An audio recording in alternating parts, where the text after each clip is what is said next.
So let's now look at stories making headlines in the media around the world. And we start with the front page of The Telegraph. It reports 74 convicted terrorists are being vetted in the wake of last week's London Bridge attack. And according to the paper's sources, a number are expected to be returned to prison. Meanwhile, The Guardian says that Boris Johnson has been accused of twisting the facts of the attack in a distasteful attempt to turn it into an election issue after he blamed Labour for the release of the terrorist who killed 2 people.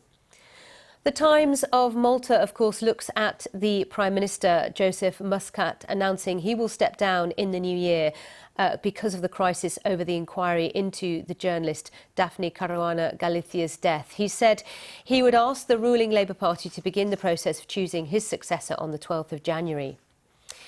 In the London Times, it looks at Mark Carney to become the United Nations Special Envoy for Climate Action and Finance when he steps down as Governor of the Bank of England. The announcement comes ahead of the annual climate change conference, which is beginning, of course, in Madrid today.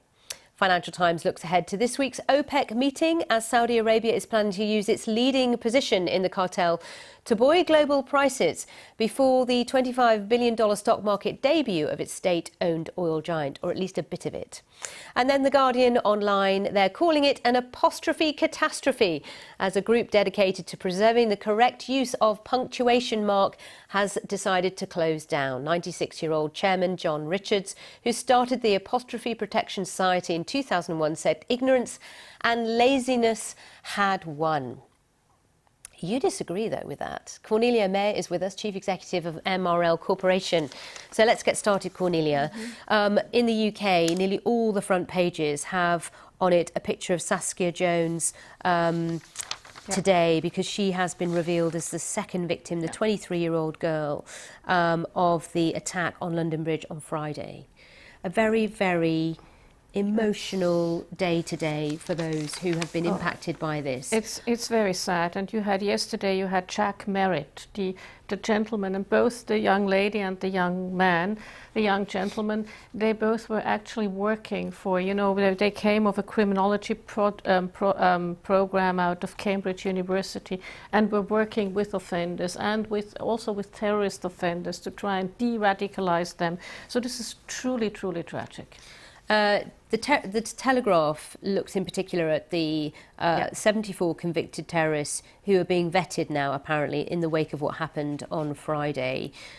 Sources have told the Telegraph a number of those may have to be or may be sent back to prison. Well, one has already been sent back. Nazem Hussein has already been sent back, who is a cohort of Usama Khan.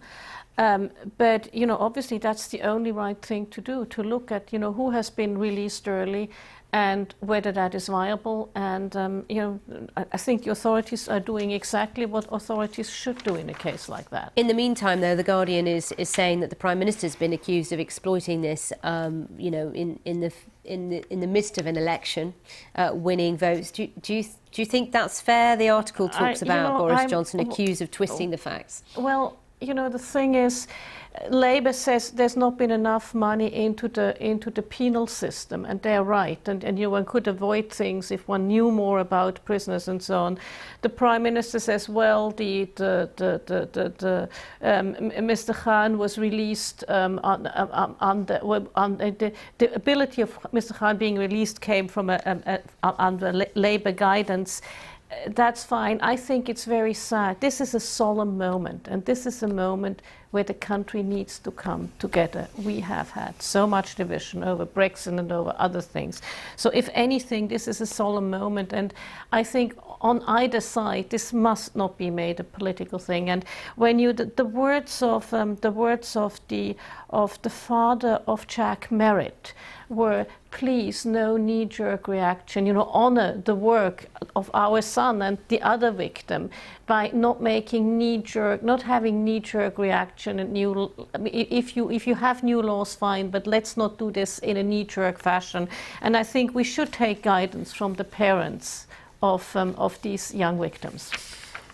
Now, the Times, Malta, is obviously looking at the political crisis that's engulfing Malta at the moment. Many would say now, at last, the Prime Minister has agreed to resign. But some are saying, actually, this is not enough. Protests continue. They want him to go immediately, Joseph Muscat, and not in the middle of January. Yes, they want him to go. If I've ever seen, when you look at the pictures out of Valletta, if I've ever seen an angry population, that is an angry population. And, it's very tragic, Daphne Caruana Galicia, her death, her, dying in a car bomb. That's the sort of thing you don't expect from a democracy, in a democracy to happen. And apparently the Prime Minister's chief of staff has been sort of implicated in some ways.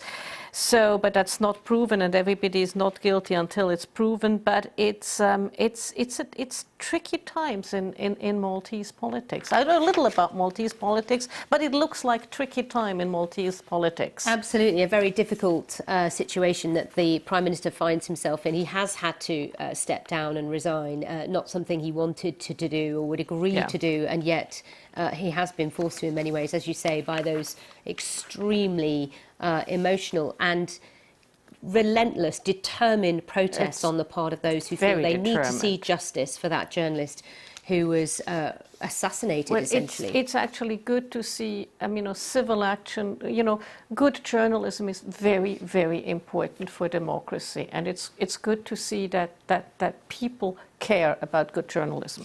Well, we've got a story on a lot more detail on that, by the way. So do take a look on our website if you want to see more detail about Daphne Caruana Galicia and what happened to her and the consequences of that and what's being unfolding in Malta. Now, the business pages of the Times looks at the new job for Mark Carney. He's been the governor of the Bank of England for some time, through a very difficult time, I might add. When he first took the job, he was persuaded. I think his arm was twisted quite substantially by the then Chancellor of the Treasury, George Osborne, indeed, who no longer is. Chancellor of the Exchequer at the time. And this was before the referendum on our membership of the European Union. So he's had to sort of ride a lot of storms. It was also before the financial crisis as well. The global financial crisis? No, he was appointed in 2013. He became head of the Bank of Canada in 2007. I do apologise. And he was the head of the Stability Board. But he rode that storm in the Bank of Canada because he was the head of the Stability Board of the Central Bank Governors. Anyway, an awful lot of experience in banking and in finance, and he's now going to translate that into climate change for the United Nations. He has been one of the first ones saying, look, that the financial sector must be at the heart of tackling climate change. He's very much of one mind with the former head of the IMF, now head of the European Central Bank, Christine Lagarde, who says the same thing. And when you look at many, if you look at big banks, and what they finance, you can say, well, yeah, he has a point. And there was an interesting study done recently in Switzerland, which is a big, financial center, that actually Switzerland has a much bigger impact on climate change than its economy because the banks finance so many things. Now let's move on to the OPEC meeting while we're talking about climate change, because you're going to go to that. It's on Thursday. Of course, I've not missed one for the last 15 years. We were not going to stop you now. So it's in Vienna on Thursday. The OPEC cartel is being seen to, keep prices buoyant as Saudi Arabia looks to float a little bit of Aramco on financial markets.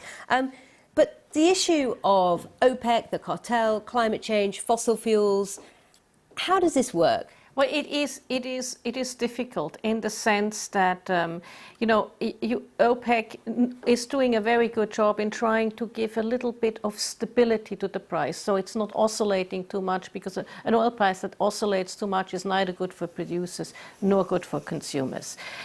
Climate change is what was starting to bother me a bit, is because I move in both circles. I move in the climate change circles and the oil and gas circles. And those circles don't mix. You have, on one hand, the climate change people in wild agreement with each other. Then you have the oil people looking, and gas people and energy people looking skeptically to a certain degree at what's happening. And these two need to start talking more effectively with each other, because we want to achieve the climate change goals. At the same time, we don't want the lights to go out. We don't want the lights to go out, but from your perspective, what's being done within, the oil and gas world about this? Well, Very briefly. I think very briefly, when I look at some of the oil companies like the Totals, the Europeans, the Shells, the BPs, they're really addressing it, not just for themselves, also for their climates, for their customers, for their clients. Encouraging. Thank you, Cornelia, and thank you too.